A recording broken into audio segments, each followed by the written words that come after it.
Okay, we're going to pick it back up with circles. This is still section 2.5 in our college algebra series.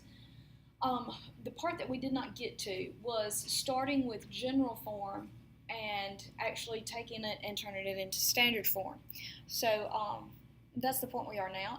Example 9 says that graph the circle whose equation is 2x squared plus 2y squared minus 8x plus 8y minus 40 equals 0. Well, circles are not hard to graph as long as you know the center and the radius. Now, the beautiful thing about standard form was you could just look at standard form and write down what the center and the radius were. So we need to change forms. Once we change forms, this is not going to be difficult. Now, as we mentioned earlier in the other video, this is like ax squared plus by squared plus cx plus dy plus e equals 0. For it to be a circle, the values of a and b must always be the same.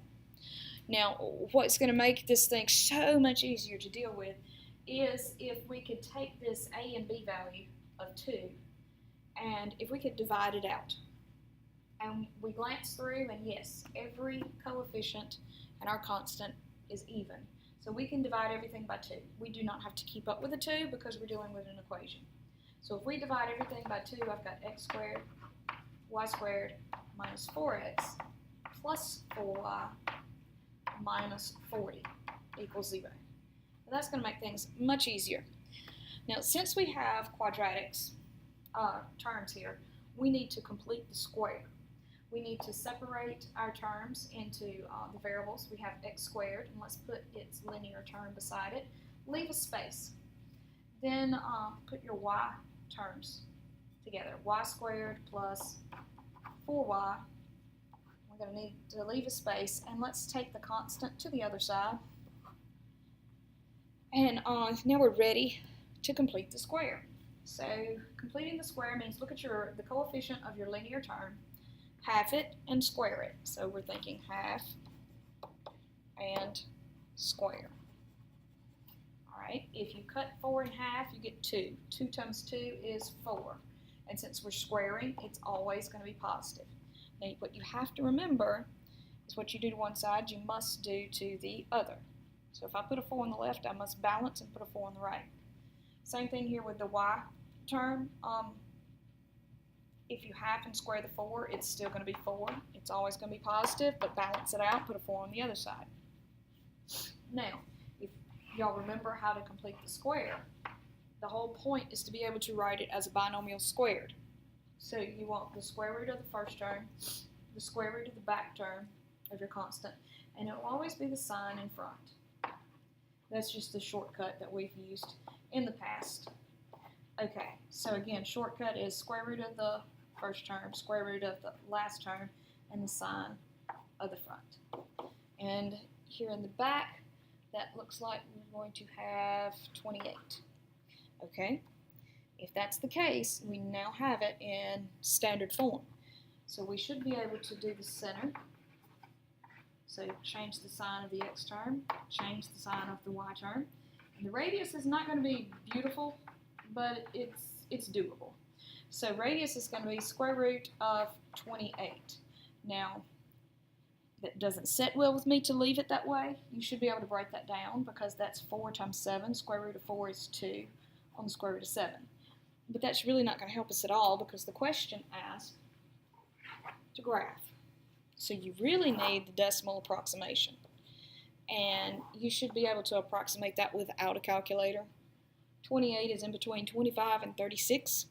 So that means the square root of 28 is going to be a little bit above 5. So we can sketch it with that amount of information. First thing we want to do is sketch the center. 2, negative 2. And put ourselves a dot. Now, we said that the square root of 28 is approximately 5.2. So we need to go out, think of it north, south, east, and west from our center. We're going to go out 5 and just a little bit. So 1, 2, 3, 4, 5, and some more. And then we've got 1, 2, 3, 4, 5, and some more. 1, 2, 3, 4, 5, and some more. 1, 2, 3, 4, 5, and some more. And then you just need to make your circle. Now my circles typically look pretty bad, so that one actually looks halfway decent. But you're trying to get the idea of it all. Okay, let's try one more just to make sure that we're good to go. We're going to divide 3 by 2.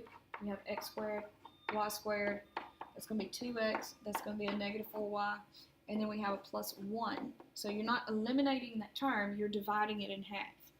So now you can sort it out, put your x's together, leave a space, put your y's together, and leave a space, move the 1 over. So now you're ready to fill in the spots. Take the 2, half it, and square it. It's plus 1, you got to balance. And then take your 4, half it, and square it. It's going to be a 4, balance it out. So now you're ready to write your binomial squared. Square root of the front, square root of the back, sine of the front. Alright, you've got square root of the front, square root of the back, sine of the front. Okay, over here the 1's cancel out, you just got 4. So this one's going to be much easier. Our center is negative 1, 2, and our radius came out beautifully, it's just 2. So you can come over here and sketch it, go over to negative 1, go up 2, and then if you will go out 2 in each direction, you can graph. Now what I would like to do is to, real quick, I'm going to try to do this quickly, I want to show you on WebAssign what it looks like to graph. There's one that I have done, but I want to go through it with you just to make sure that you know how to do it. This one I haven't done. It says it's an error just because I've submitted it. Excuse me, let me swap back for just a second. There we go. Now we can write on this board. Let's start again. On this one, sort it out because they gave us general form. And so we need to put it into standard form. What is that, 6y? And then we'll leave a space and we're going to put minus 4 over there. Okay. Halving and squaring, that gives me a plus 4, so put plus 4 over here. I'm just running out of room. Half and square is plus 9, so put plus 9 over there. So this is going to be x minus 2 quantity squared. This is going to be y plus 3 quantity squared. The 4's cancel, and I have a 9. So the center is negative 3, and the radius is 3. Now this is how you have to do it on WebAssign. You have to come over here and click on the circle button. Okay, once you click on the circle button, you want to locate your center. So come over to 2, go down to 3, click on it. Now do your radius. It doesn't matter which direction you go, north, south, east, or west. Just pick one and go out 3. 1, 2, 3. Click again. Once you do that, that should submit your circle. So I'm just going to go ahead and submit it, show you that it'll accept it. Takes a minute. Let's see here, where's mine? There we go, see, correct. So graphing the circles on WebAssign is not too bad, it just might be a little bit awkward.